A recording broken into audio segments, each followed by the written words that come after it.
coming up. They're works of art that come together as engineering functions. We talk Kimi Räikkönen. Super fast, super difficult to beat. Nice guy as well, actually, underneath it all. Not a lot of nonsense with him, just somebody who loves Formula One. As Max meets. Do it again for you. So I'm Rob Smedley, long career in Formula One, still in Formula One now with my new business, Smedley Group, and I am CEO and founder of that now.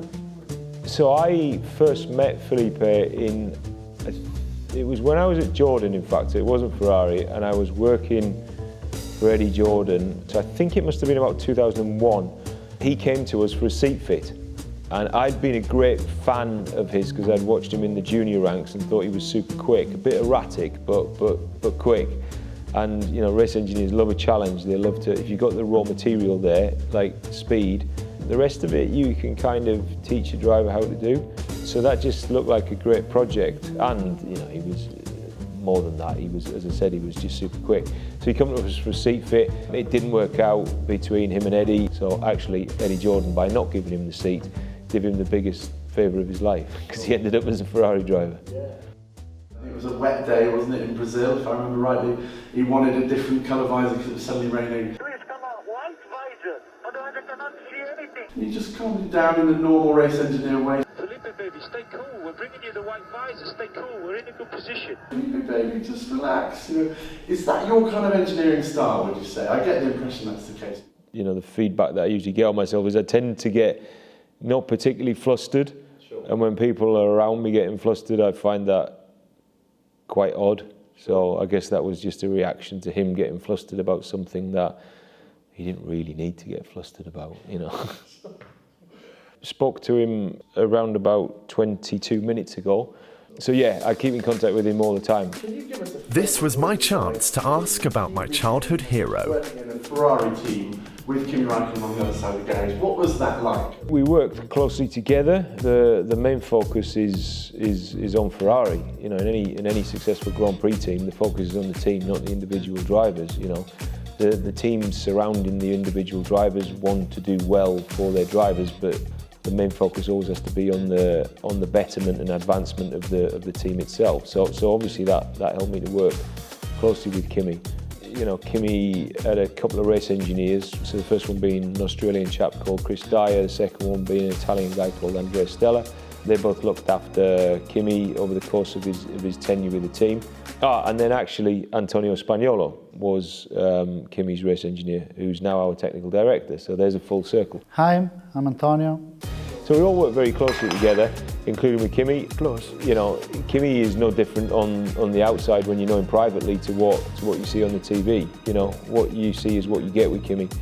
There's zero involvement in team politics. There's zero involvement in, you know, trying to position himself or any of that nonsense. He just wants to get in the car and drive it, you know, and he's all about winning. I remember that famous race in 2008, Spa, where Lewis got the penalty and Felipe ended up winning it, and Kimi stacked it into the wall. Yeah.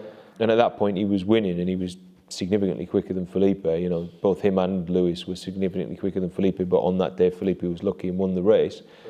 But Kimi, I think, had some massive spins and then eventually ended up stacking it. And I remember talking to him afterwards about that and saying, well, you know, you could have just driven at, you know, slightly less than 10 tenths and come second. And he said, I'm not here to come second. The car was capable of winning, and so was I, so I wanted to win. And that tells you everything that you need to know about Kimi. You know, on his day, super fast, super difficult to beat when you take working on the other side of the garage.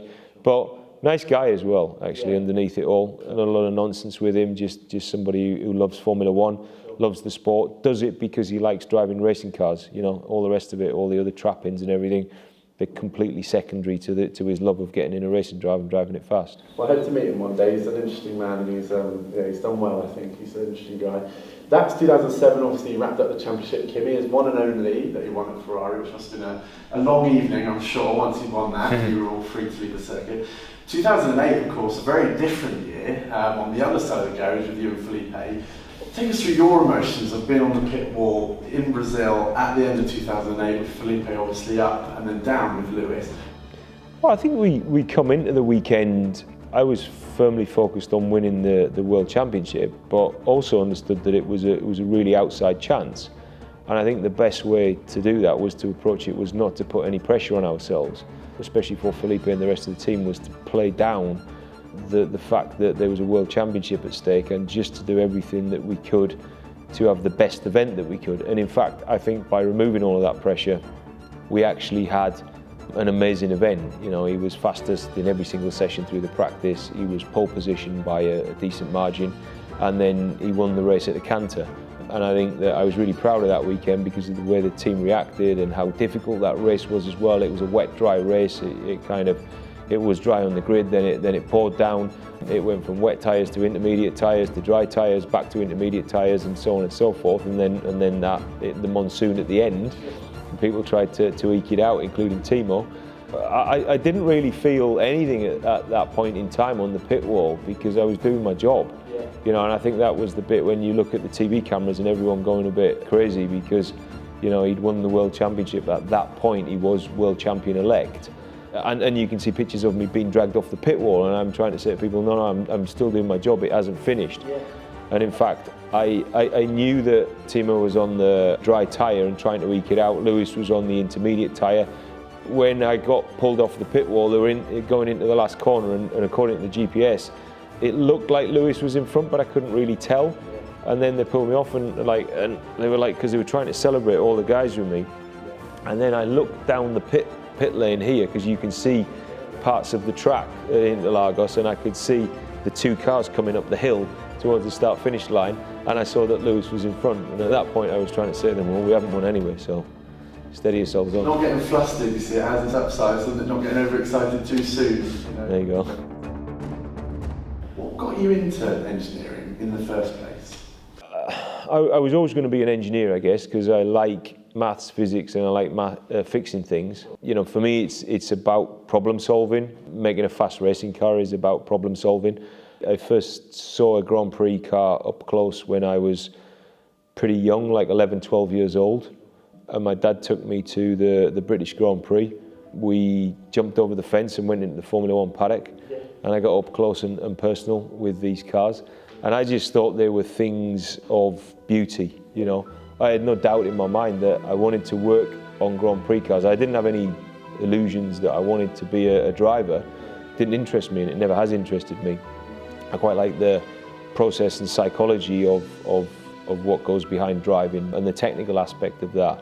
But actually getting in a car and driving it, you know, it's not something that has never interested me.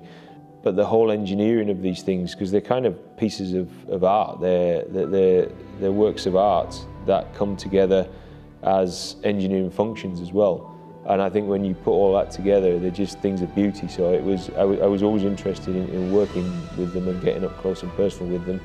And then the whole driver thing come after that, right? You know, working with drivers and working more directly, you know, on the operation of the car. Yeah. Very good. Well, Rob, I think that's probably all we've got time for. Thank you very much indeed for your time. Lovely to hear from you. And yeah, all the best. Thanks very much. Nice to meet you, Rob. Cheers. Thank you. Thank you. Shall I just put that there? Yeah. All right. Thanks, Rob. Thanks, guys. Appreciate that very much. Thank you.